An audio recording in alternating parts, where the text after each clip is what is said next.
अंतिम दिनों के भयंकर सताव से कौन बचेगा?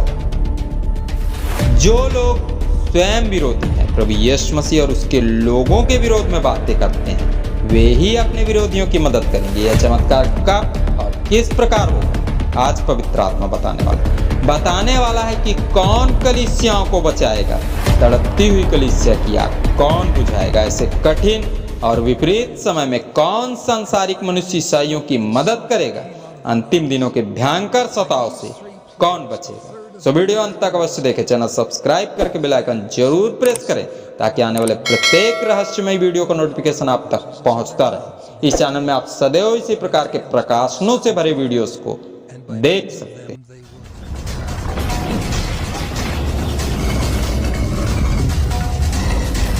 यह कोई प्रमाण नहीं, सिर्फ और सिर्फ बाइबल की भविष्यवाणियों की गणनाओं पर आधारित अध्ययन है।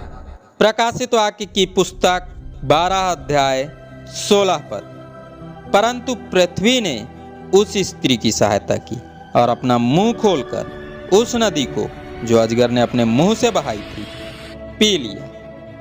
हेलो फ्रेंड्स, मैं आपका दोस्त अमित अग्रवाल। प्रभु यीशु मसीह के नाम में जय मसीह की। दर्शन की इस पद में यूहन्ना जी कहते हैं पृथ्वी ने सहायता की, अर्थात धरा ने कलीसिया की सहायता की, या यूं कहिए कि संसार में निवास करने वाले निवासियों ने कलीसिया की सहायता की।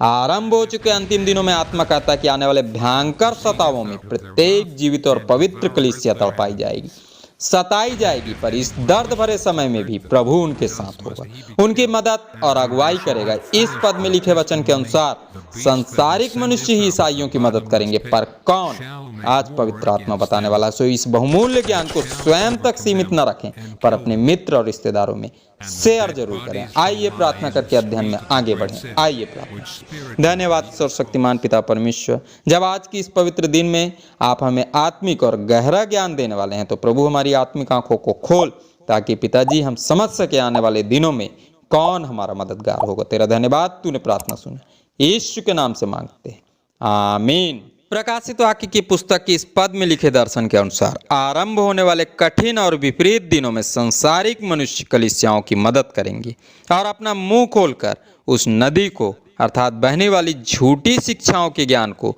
जिसे अजगर ने अर्थात शैतान ने अपने मुंह से बहाया था, स्वयं झूठे शिक्षक का रूप धारण करके झूठा ज्ञान फैलाया था, उसी झूठे ज्ञान को पी लिया। अर्थात पृथ्वी के निवासी उस झूठे ज्ञान को ग्रहण कर लेंगे, अतएव वे पूरी तरह शैतान के वश में हो जाएंगे। वचन कहता है उन्हीं लोगों में से उन दिनों प्रभु के लोगों की मदद होगी। बाइबल में ऐसा क्यों लिखा है, और लिखा है तो पूर्ण किस प्रकार होगा, जानने के लिए वीडियो अंत तक अवश्य देखें। और हाँ दोस्तों, कमेंट बॉक्स में अपने विचार जरूर लिखें। प्रभु पर सच्चाई के साथ विश्वास करने वाले विश्वासी जय मसीह लिखकर प्रभु की महिमा अवश्य करें। लूका रचित सुसमाचार उसके 16 अध्याय के 1 से 9 पद में प्रभु ने चतुर भंडारी का दृष्टांत बताया था। हमारे अध्ययन के अनुसार हमें लगता है यह दृष्टांत इन्हीं दिनों के लिए बताया गया है। इस दृष्टांत में किसी धनवान का एक भंडारी था और उस भंडारी पर बेईमानी का आरोप लगा। उसके स्वामी ने आकर उससे भंडारपन का लेखा मांगा और साथ ही नौकरी से बाहर निकालने का फरमान भी जारी कर दिया। तब भंडारी सोचने लगा, अब मैं क्या करूं। अगले ही पद में उसके विवेक ने बताया कि उसे क्या करना चाहिए। तब उसने अपने स्वामी के प्रत्येक देनदारों को बुलाया, अपनी सामर्थ्य के अनुसार उनके कर्ज से उन्हें छुटकारा दिलाया। इस बात का पता चलते ही उसके स्वामी ने भी उस चतुर भंडारी के चतुराई को सराहा और इस दृष्टांत को सुनाने के अपने उद्देश्य को प्रभु ने लूका रचित सुसमाचार उसके 16 अध्याय के 9 पद में स्पष्ट भी कर दिया। जो बात प्रभु ने बताई थी वही बात आरंभ हो चुके अंत के दिनों में पूर्ण होगी, और विरोधी लोग भी प्रभु के लोगों की मदद करेंगे। कैसे, और भी विस्तार से समझना चाहते हैं तो वीडियो अंत तक जरूर देखते रहें। जब तक समय है, हम में किसी की मदद करने की सामर्थ्य है, तब तक प्रत्येक जरूरतमंद की मदद करना है। यह नहीं देखना है कि मदद पाने वाला धर्मी है या अधर्मी, न्याय करना प्रभु का काम है, वो न्याय करेगा। कौन धर्मी है कौन अधर्मी है, इस जगत में हमारा काम है प्रभु द्वारा दिए गए अधिकारों को प्रयोग करके इस जगत के व्यवहार के अनुसार प्रभु के प्रेम को सभी तक पहुंचाना, परमेश्वर के आदर्शों पर चलकर उनके समान ही कार्य करना। दोस्तों, वो प्रत्येक लोगों की मदद करता है, सभी को एक समान प्राणवायु देता है, अनाज वह सूर्य का प्रकाश देता है। हमें भी प्रत्येक मनुष्य की मदद करना है। कुरिन्थियों की पहली पत्री उसके 15 अध्याय के 58 पद को सदैव स्मरण रखना है, जहां स्पष्ट लिखा है, मसीह में किया गया परिश्रम व्यर्थ नहीं होता। अर्थात हम मसीह के लोग स्वार्थ से किसी की मदद कदापि न करें, ब्याज के लिए किसी की मदद ना करें, पर प्रभु के समान ही सेत में परमेश्वर की आशीषें सबों को दो। सभी जरूरतमंद की मदद करें। कई ऐसे कार्य में लगे भी हैं, कई भूखों को रोटी बांट रहे हैं, तो कई बीमारों को अस्पताल पहुंचा रहे हैं, और कई तो लाचार व अपंग लोगों की सेवा तक कर रहे हैं। ऐसे प्रत्येक लोगों को अपना प्रतिफल उन्हीं दिनों मिलेगा। किस प्रकार मिलेगा? अंत के दिनों में कौन संसारिक मनुष्य ईसाइयों की मदद करेगा, अच्छी तरह से वही समझ सकता है जो वीडियो को पूरा देखे। सो वीडियो को स्क्रिप्ट किए बिना तक जरूर देखें, यह ज्ञान अत्यंत बहुमूल्य है।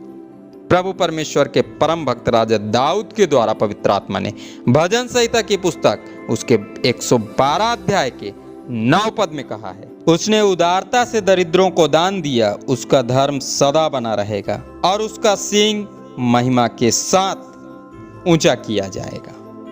प्रभु के पवित्र दास पौलुस जी के द्वारा पवित्र आत्मा ने कुरिन्थियों की दूसरी पत्री उसके 9 अध्याय के 6 पद में कहा है, जो थोड़ा बोता है वह थोड़ा काटेगा भी, और जो बहुत बोता है वह बहुत काटेगा। अर्थात पवित्र आत्मा कहना चाहता है कि मसीह का सच्चा विश्वासी वही है जो प्रभु के द्वारा दी गई आज्ञाओं का पालन कर रहा है, उसकी आज्ञा के अनुरूप ही जीवन जीने का प्रयास करता है। दोस्तों, जिस तरह प्रभु यीशु मसीह ने आकर जगत के प्रत्येक लोगों की मदद की, पाप क्षमा होने के उपाय बताए, ठीक उसी प्रकार प्रभु के पीछे चलने वाले प्रत्येक लोग भी जगत के प्रत्येक लोगों की मदद करें, उनके अक्षम्य अपराधों को भी क्षमा करके उनके अपराधों को कम कर दें।